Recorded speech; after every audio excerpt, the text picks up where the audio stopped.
Hello YouTube family મિત્રો, કેમ છો બધાય? મજામાં? તો આજે આપણે એક મિત્રો ફરીથી એક બધાય મળી ગયા છે એક નવા ટોપિકની અંદર. મિત્રો, આજનો જે ટોપિક છે, આપણા કોઈ પણ ગાય હોય, ભેંસ હોય મિત્રો, એને દૂધે ન ચડતી હોય તો શું એવી વસ્તુ ખવડાવી કે જે આપણા પશુને મિત્રો વ્યવસ્થિત રીતે દૂધે ચડી જાય અને વ્યવસ્થિત રીતે આપણું પશુને તંદુરસ્તી જળવાઈ રહે. તો આ મિત્રો 4-5 ટોપિક છે તમારા પશુ લગતે લઈને આવેલ છે, જે દેશી નુસ્ખા અને મિત્રો ઘરેલું ઉપાય છે. અવશ્ય ને અવશ્ય મિત્રો આ નુસ્ખો ટ્રાય કરજો, જેનાથી આપણા પશુને મિત્રો જોરદાર રિઝલ્ટ મળે, જોરદાર મિત્રો ફાયદો થાય. એટલે લગતા આજનો મિત્રો ટોપિક લઈને આવેલો છે. ખાસ કરીને ભાઈ ચેનલમાં નવા હોય તો સબસ્ક્રાઇબ કરી લેજો. અને નેલું ફાર્મિંગ ચેનલમાં બધાનું મિત્રો સ્વાગત છે અને બધાને નવા વર્ષના રામ રામ, જય માતાજી, જય મોગલ. તો મિત્રો, તમે તમારા પશુને મિત્રો જે તકલીફ થતી હોય, દૂધે ન છોડતું હોય, તો આજે મિત્રો ટોપિક છે તમારા પશુને છે ને મિનિમમ 10 થી 15-20 દિવસ સુધી આજનો ટોપિક છે.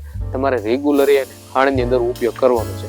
તો ઘણા લોકો જાણતા હોય છે, આપણે ચેનલમાં તમે ઘણા એવા વિડીયો મૂકેલા છે જે તમારા પશુને મિત્રો પણ મળે અને જોરદાર મિત્રો ફાયદો પણ થાય. એટલા માટે કન્ટિન્યુ મિત્રો વિડીયોમાં બનાવી રહેજો. ખાસ કરીને ભાઈ ચેનલમાં એટલા માટે કહેવી છે કે ભાઈ સબસ્ક્રાઇબ કરજો, નવા હોય તો ભાઈ શેર કરવાનું રાખજો. ઇન્સ્ટા અને મિત્રો ફેસબુકમાં પણ આપણે આ વિડીયો અવેલેબલ કરેલો છે, તો ફેસબુકમાં હોય તો મિત્રો ફોલો કરતા જજો, બરોબર? કારણ કે તમારા સાથ અને સહકારના કારણે જ મિત્રો આપણે આવી નવી માહિતી લાવતા રહીશું. ચાલો મિત્રો જલ્દી કરી દઈશું આપણે એક સરસ મજાના વિડીયોની. તો મિત્રો, તમારે 1 લીટર આપણે સરસોનું તેલ આવે છે, 1 લીટર સરસોનું તેલ. મિત્રો, સરસોનું તેલ આપણે ચોમાસાની અંદર દેવાનું નથી હોતું, બરોબર? કારણ કે ચોમાસાની અંદર આપણા પશુને થોડુંક સાઈડ ઇફેક્શન કરી શકે, એટલા માટે. એટલે 1 લીટર તમારે સરસોનું તેલ લઈ લેવાનું છે મિત્રો. 500 ગ્રામ જેટલું આપણે ગોળ લઈ લેવાનું છે અને 200 થી 250 ગ્રામ જેટલું મિત્રો આપણે જીરું લઈ લેવાનું છે અને 200 થી 250 ગ્રામ આપણે મિત્રો મેથી લઈ લેવાની છે અને 100 ગ્રામ મિત્રો આપણે હળદર લઈ લેવાની છે, બરોબર? આ 4 વસ્તુને મિત્રો આપણે તમારે વ્યવસ્થિત રીતે મિનિમમ 3 થી 4 લીટર પાણીની અંદર આપણે એને એક કાળો બનાવી નાખવાનો છે. જેમ કે આપણે દેશી ફોર્મ્યુલા ટાઈપ કે એક પ્રકારનું આપણે લિક્વિડ ટાઈપ બનાવી નાખવાનું છે. એમાં 1 લીટર આપણે પાણી બાળી દેવાનું છે, બરોબર? હવે આને તમારે રેગ્યુલરી મિત્રો સવાર અને સાંજે જે કોઈ પણ ગાય ભેંસને મિત્રો દૂધ ન છોડતું હોય, 2-3 મહિના થયા હોય, અમુક માલને બગાડ રહી જાય, બરોબર?